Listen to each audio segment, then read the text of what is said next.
guys, what's going on today? Well, I'm making another video here.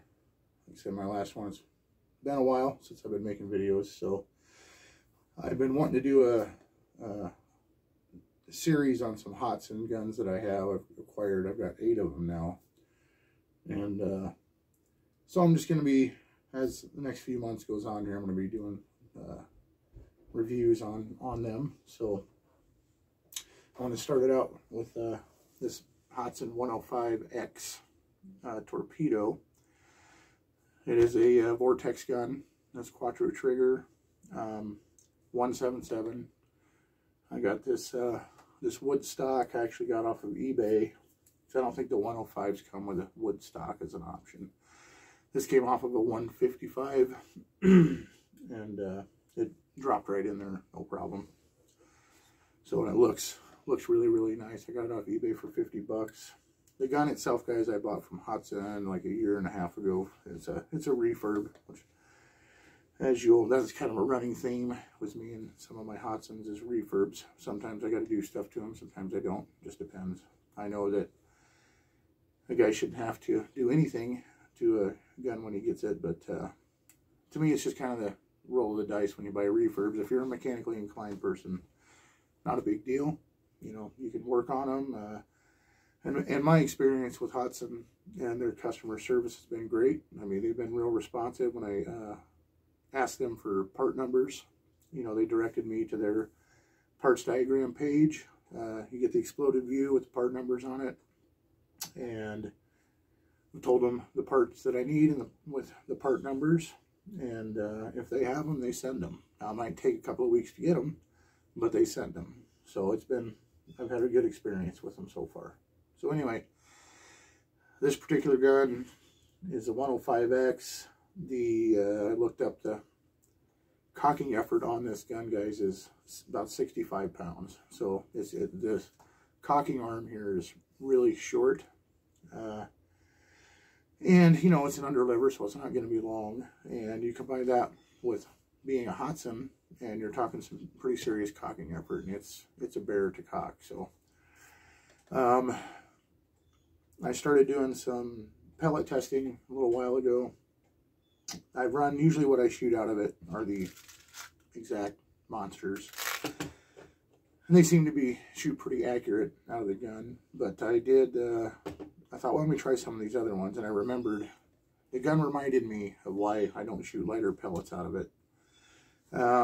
Started out with these 8.18 and walked them up to, shot one, and it was sounded like a 22 going off, and I even went up to these 10 grain daggers, and it's still, and I'm shooting here at my house, so that's really not a good idea. So we're going to stick with the 13.43s.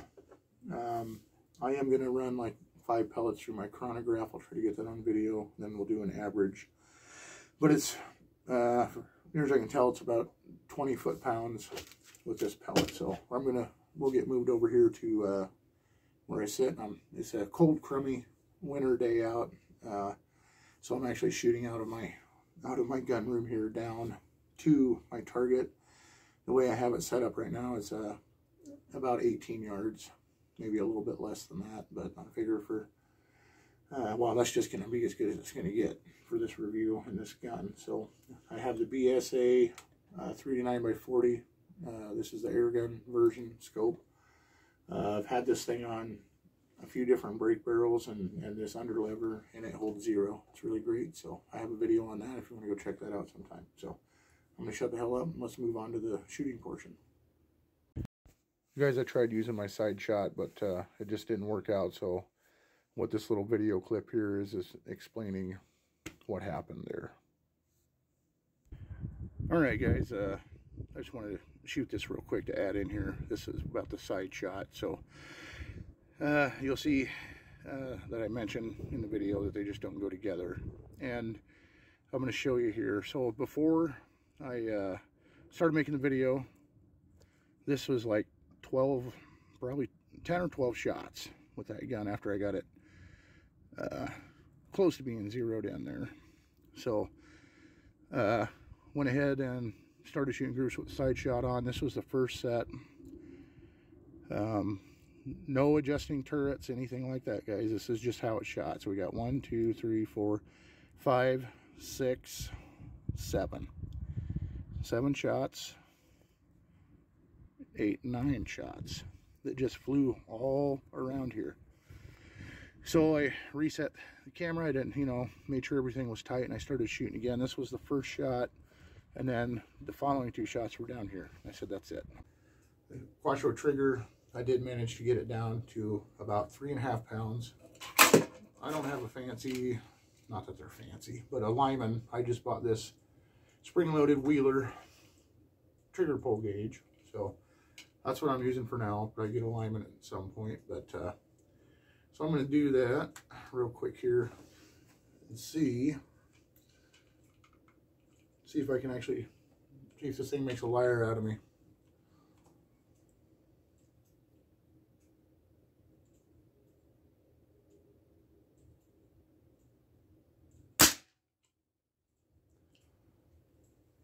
All right, guys. That time it broke at right about 4. So, and these babies, it's hard to, it's hard not to pull it a little bit extra, but so around 4 pounds. I will tell you that when I first got it, and well, when I first got this, I was just messing around with it, and this thing was, it was bottoming out. It was over 8-pound trigger, so it was pretty heavy. So I'm gonna go ahead and we'll start doing some shooting here. I'll put the side shot on it, and we'll go from there. Oh, I did want to show you too the shot cycle of the gun. I want to show you how this thing operates. So you're gonna pull this up right here. That's gonna drop down. Grab onto this thing, and I mean, it's not easy to cock. There's a button here on the bottom to release this. It won't go up. I'm going to release that, bring it up. Now I'm going to show you. I actually load this thing. It's kind of a little bit fitty to load, but you guys can see that. That slides forward, locks in from here. One nice thing about this setup this way is that, you know, like on the B3s and some of these underlever guns, you got a good chance of getting your, not a good chance, but a chance of getting your finger chopped. This way there's no risk of that happening. You're going to pull it back, lock it down, and we're ready to fire. So that's that. One thing I will caution if you do get one of these is that I was at my friend's a couple weekends ago shooting this thing, and we were talking, and I'm loading and shooting, and I did everything. I loaded the pellet, and I set the gun down like this, and I had this open, and we started talking, and I went ahead and shouldered the gun and was just about to fire when he said, oh, you didn't close that. So if you do get one of these, just make sure you're concentrating on what you're doing. Guys, I just want to apologize for the wind and the shaky camera.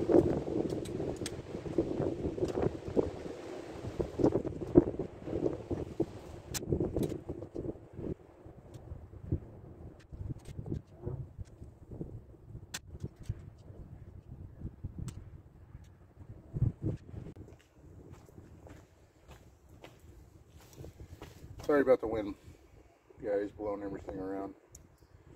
I'm gonna measure this guy. Let's see.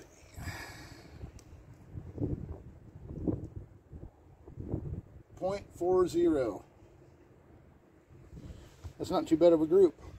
18 yards with any kind of spring gun. So let's take it back inside.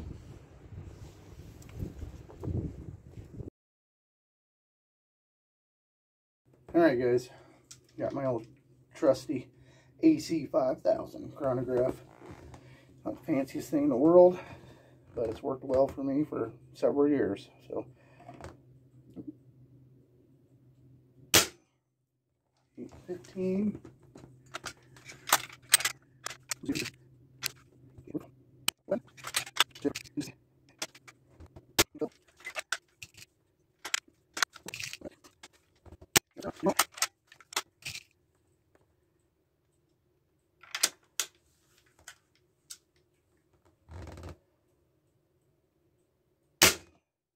and 8/16. We'll do some math and figure that out. All right, guys, so we got now about 813, just under 813 feet per second for an average, and 19.72 foot-pounds of energy. So definitely a powerful gun. That's pretty good foot-pounds for a 177 spring gun. So I like it. It's accurate, powerful. It's a nice looking gun. I don't think Hatsan is making these anymore, or at least they're not importing them into the US. They're having a closeout sale on their website right now on them for 169 bucks. Don't know how many's left, what calibers, anything like that, but if you want one, you can go over there and grab one. Anyway, so we're going to end it with that one, guys, and glad you stopped by. This one might be a little bit longer, a little rusty, so I need to keep at making them, and thanks for watching. Have a good day.